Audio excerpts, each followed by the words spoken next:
I'm Teresa Carraggio, and this is Third Paradigm. My topic today is Be the Christ. In a recent comment, Kathleen Devaney wrote, "It's time to free God from religion." And I think the same thing about freeing the Christ from the story of Jesus. In a recent conversation with Ahmed Malik, I asked him, who is the Christ? Is it the one who sees the Christ in others? Or the one who says, worship me? So let's look at how we can all be inclusively that first kind of Christ, which is the only kind there really is. Margaret Anna Alice just celebrated a round number birthday, which was bittersweet because it's the first one without her beloved Michael. At the dinner, there was one person who described himself as a recovering pharmacist, and he gave a very sweet speech in which he described Margaret as someone who elevated everyone that she met. And I thought that was so beautiful. And now her mother is going through a health crisis in which there is a complication with the antibiotics. And so, having just made this connection with this recovering pharmacist seems to be the kind of synchronicity that is too important to ignore, and I think that that bodes well.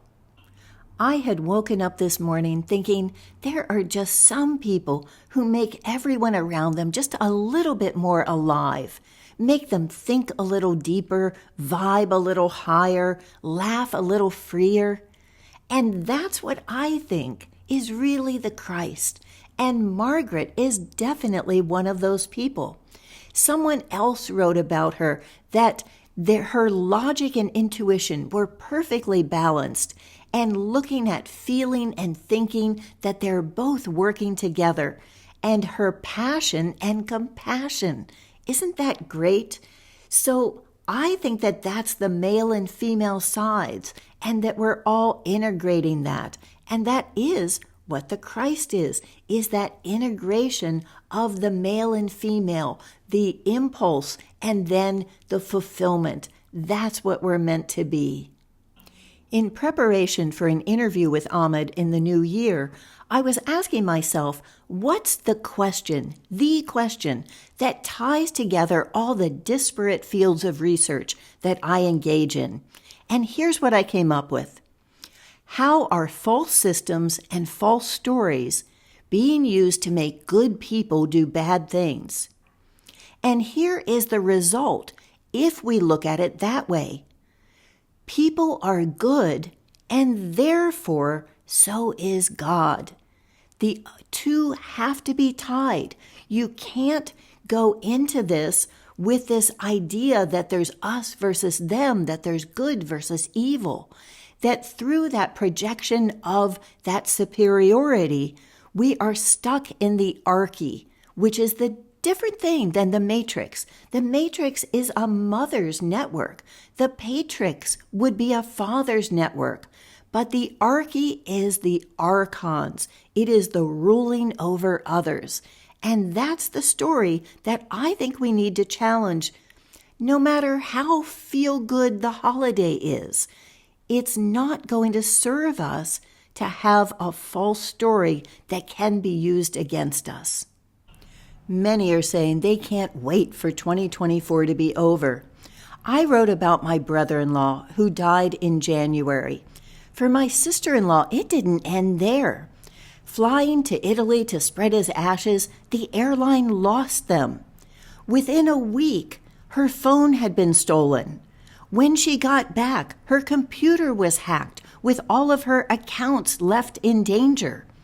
And then their daughter just got into a car accident where her car was totaled, although she is okay. So she is really ready for this year to be over. Here's the good news. If we lived in a sensible world that had a real calendar, one that had 13 months because that's how many times the moon goes around, and looked at the sun and what our trajectory is, the New Year's Eve would be the shortest day of the year. And the next morning, when the days start getting longer again, would be the new year. So, New Year's Eve is Saturday.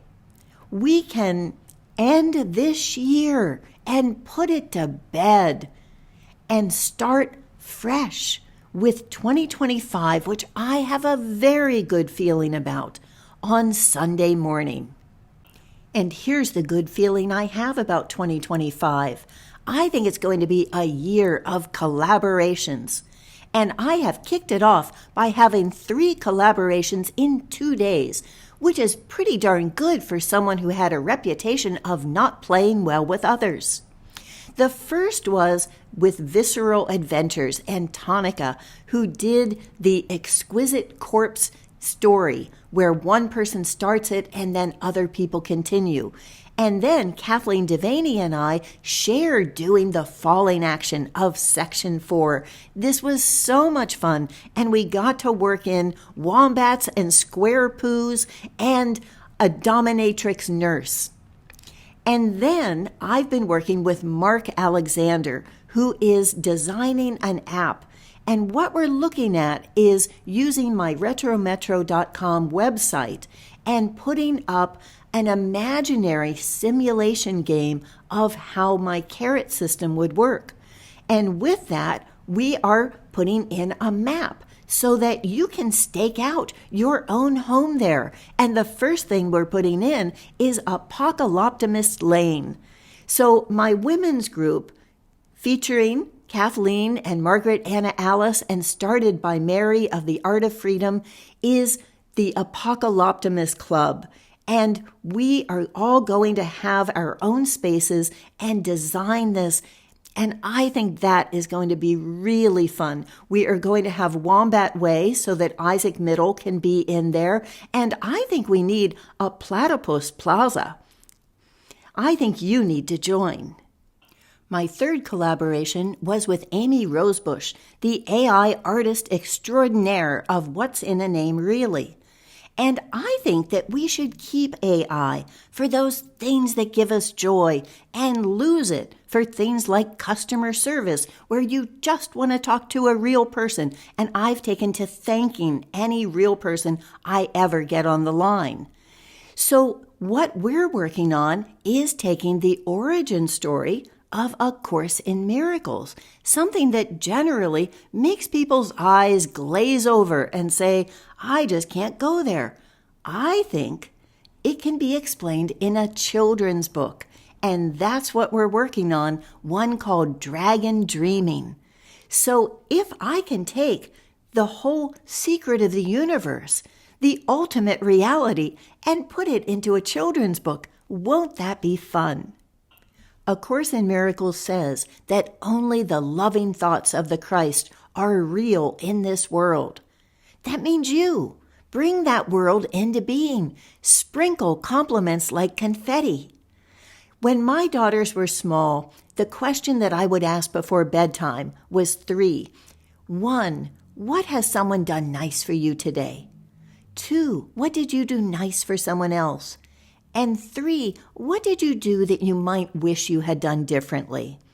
And that gave a way of forgiveness, of looking at this is just a temporary thing and moving on from it. I think that we all need to be counting our miracles.